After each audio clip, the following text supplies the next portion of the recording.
On the Barcelona bench, you are this close. You're on the cusp to making it. I try not to make too big a deal out of it.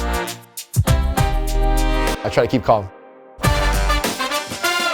Try not to make it bigger than it is, because if not, I will faint. Exactly. Zen, peace.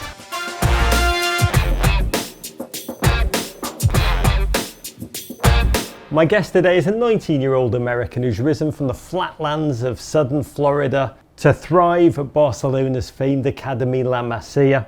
He's now battling on the cusp of the first team, a remarkable story of goalkeeping determination that I find humanly inspirational.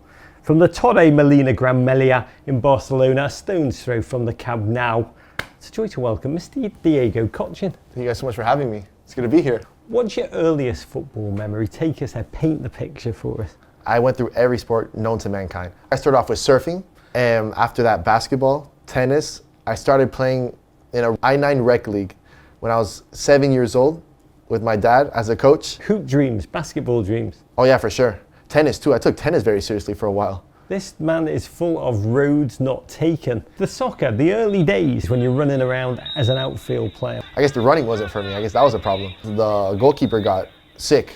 The coach asked who wanted to go in goal, and I was the only one to put my hand up. The throwing around in the mud, that's what caught my eye. I stopped my first shot in the first game, and I fell absolutely in love with it. That was the moment. I see the reaction of everybody of my first save. Nobody could believe it. I couldn't believe what I just did, but everyone was so happy and everyone was so relieved.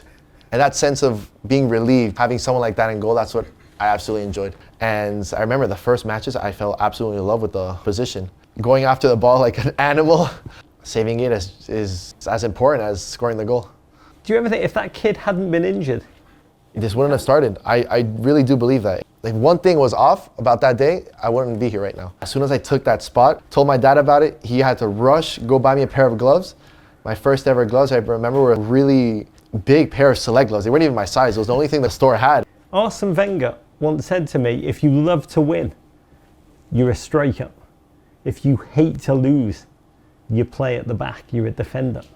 Yeah. I don't know what he would have said about being a goalkeeper. If you love the pain and the suffering. Probably if you're delusional, getting goal. What did you realize the secret to good goalkeeping is, Diego? I believe it's 100% mental. Obviously, you got to have the talent, you got to have the skill, but you got to have a really good head. I believe it's all in the mistakes, because you're the last line of defense. The striker, if he loses the ball, if the midfielder loses the ball, he still has two lines of defense. If the center back loses the ball, he still has the goalkeeper. But if the goalkeeper loses the ball, or something happens, it's straight into the net. In order to overcome that fear of making a mistake, it really shapes you up from a very young age. Growing up, my childhood heroes were David De Gea and Tim Howard. David De Gea, the reactions, the saves, the flying. That's what absolutely made me fall in love with the position.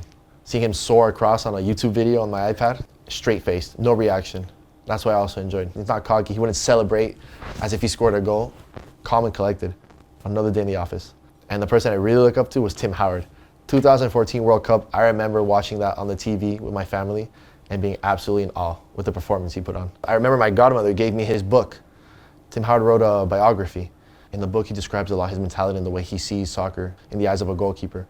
Honestly, it changed my whole opinion about the position, and it gave me so much respect. And it really put me into perspective into what I was doing, the path I was taking. And after reading that and after witnessing the World Cup, yeah, he became one of my idols. This special episode of Player Pathways is presented by our great partners at Allstate. Allstate's been a proud supporter of youth soccer development in our nation for over a decade, and it does so much to nurture the growth of the game in the nation we love. We're delighted. They're also an official partner of the Men in Blazers Media Network as well. Find your local agent. Get a quote today by visiting allstate.com. Allstate, you're in good hands. His, not mine. It all started with a tournament that I participated in called the Prospect Cup. I was 11. We were competing against internationally some of the greatest clubs to exist. Manchester City, Real Madrid, Dortmund, Chivas from Mexico. All these teams came in. And we made it to the finals against Manchester City, 3-0. It was a painful loss. I did leave with the golden glove of the tournament and a penalty save in the final in front of Christian Pulisic. I took a photograph with him, yeah. Inside, my heart was pounding. It was a surreal moment for me, right? But try to keep it cool, try to play it calmly. Especially since he gave me the trophy, it was a really special moment in my life. And the moment I realized that maybe I could take my talents, and try to compete with those clubs was after the tournament, my father told me that a lot of MLS teams were interested in me, and I went to trial in FC Dallas actually for a bit. And one day my parents come home and they told us about a job offer my mom got in Barcelona to transfer her position from Miami to Spain.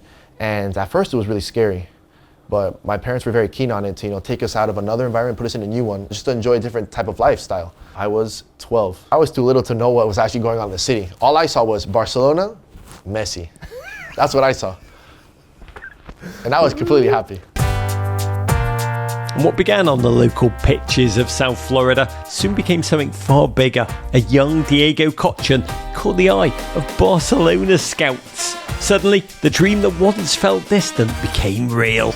Joining La Masia, Barcelona's famed youth academy, the cradle of football legends, and took his first bold step towards the world stage.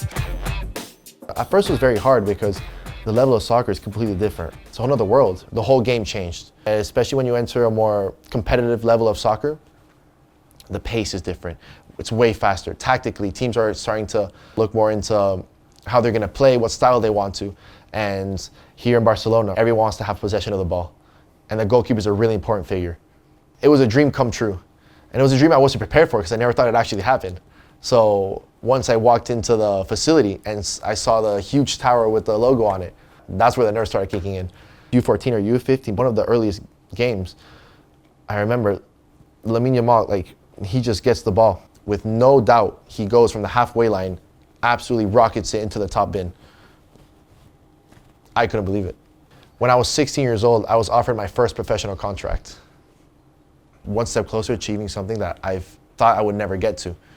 Especially coming back from Miami and seeing all these people on YouTube videos to seeing them one day in the locker room. Was there anyone in your real life who inspired you, who gave you the insights that you needed to really start to thrive? My biggest supporters through that time were, and still to this day, are both of my parents and my 3 brothers. Without them, I wouldn't be nowhere near who I am today or where I am today. They always put me in my place, always helped me maintain a humble mindset, and always kept a drive in me. There were a lot of moments of stress and anxiety, coming from a different country and having to compete in another country that has a level so high and so intense. It sometimes took a very big mental toll on me. But having a support system like that made me go through it and triumph. My dad actually used to say, I have his last name behind my name, which is something that I always kept really close to my heart. It gave me drive, that I'm representing something. Not only am I representing myself, but I'm representing where I come from, the values my parents have taught me from when I was little, and everything that comes with that. Humbleness and discipline. That's something that's been really big in my family. I couldn't go to my travel soccer games if I didn't get a good grade that week, right? If I wasn't on the honor roll. So that's something that stuck with me. I think without that, I wouldn't be where I am. Playing the ball out the back, what's the secret? Trusting in your team. Knowing people are going to be where they have to be during certain moments of the build-up. And definitely having a lot of confidence in yourself and your ability. It's a really risky thing to do, build from the back. If it goes well, it defeats the pressure and you're already on the attack. And it's something you got to be really confident in. When I have the ball on my foot, I'm in a state of absolute zen. I'm not thinking. And when, the ball's out of my feet and away, that's when the thoughts come in. I try to disperse them or everything. When the game's getting intense, I definitely go into a state of just absolute focus and lock in, and all I see is the ball. December 2023, you made your first appearance, a substitute for the senior side, in a friendly against Club America. Yeah. The Cotton Bowl. What was it like to step on that field that day? When I was told to warm up, my heart was pounding at easily 300 beats per minute. It was Xavi actually who told me to go out there, have fun, and to do my thing. That's exactly what I did. As soon as I stepped on the grass and I walked through, I completely forgot about all the nerves and just focused on what I was going to do. Everybody was just insanely happy because everything we've been working for paid off. Is there an individual teammate who's given you words that you live by? I remember in one of my first trainings, Marc-Andre ter Stegen helped me out the entire training, told me what to do, where to go, how to do things, how the trainings worked, where to be, where to go, and ever since then I've been incredibly grateful. I'm the only American right there within the first team locker room, and they joke about it and everything, but honestly, it makes me even more proud to be from where I am. September 2024, you received your first call up to the US men's national team first team squad. What did that feel like in that moment? I was having lunch with my parents, and then I checked my phone really quick. I go on Gmail and I see a letter from the US Federation. I didn't think much of it. I thought it was honestly, I thought it was a spam. I was gonna put it away. And then I get back home and I look and I see it's an invitation at first. A few days pass and then I'm on the final roster. And that's where my jaw dropped. I couldn't believe it because it's always been my dream to be a part of that team and represent my country. I looked up to Tim Howard for a long time and I still do. And his performance at the 2014 World Cup, it was a really special tournament for me because it made me realize that I really wanted to represent the United States and play for my country. So receiving that first call-up, it brought me back to that time I was on the couch looking at those games. Receiving that call-up and seeing that email for the first time, and while going to the first camp, it put things into perspective. It really made me believe that everything you work towards can be achieved through discipline, hard work, and humbleness. 2025 La Liga season, you are a fixture now in the matchday squad. Can you describe what it's like being in La Liga on the Barcelona bench, sitting there watching the game, knowing that you are this close, you're on the cusp to making it? I try not to make too big a deal out of it because if not, I try to keep calm. Try not to make it bigger than it is because if not, I will faint. Exactly. We're bringing it Zen, down. peace. Yeah. I'm incredibly grateful and honored that the club has this much confidence in me, and it's something I've been working towards my whole life, and little by little, I guess the results are showing. Are you mentally ready on that bench when you sit there on match day watching the game? For sure. I try to remember that little kid from Miami that used to watch these videos of Barcelona winning champions and everything. It's a goal of mine. So that's what helps me stay prepared and mentally strong for those moments. That's what keeps me grounded. Going back to the source of it all, the roots. That's what helps me stay calm and collected. You're 19 now. You've achieved more in your life than me at 87 years of age. What do you dream about now? My biggest dreams right now is, first of all, to debut officially in a La Liga match or maybe in a Champions and have a long career as a goalkeeper and be one of the best. That's something I've always wanted. That's the thing the little kid that got the huge pair of gloves in the ESPN tournament wanted to, and that hasn't changed. And that's one of my biggest dreams too, to compete and play for the United States of America in a World Cup.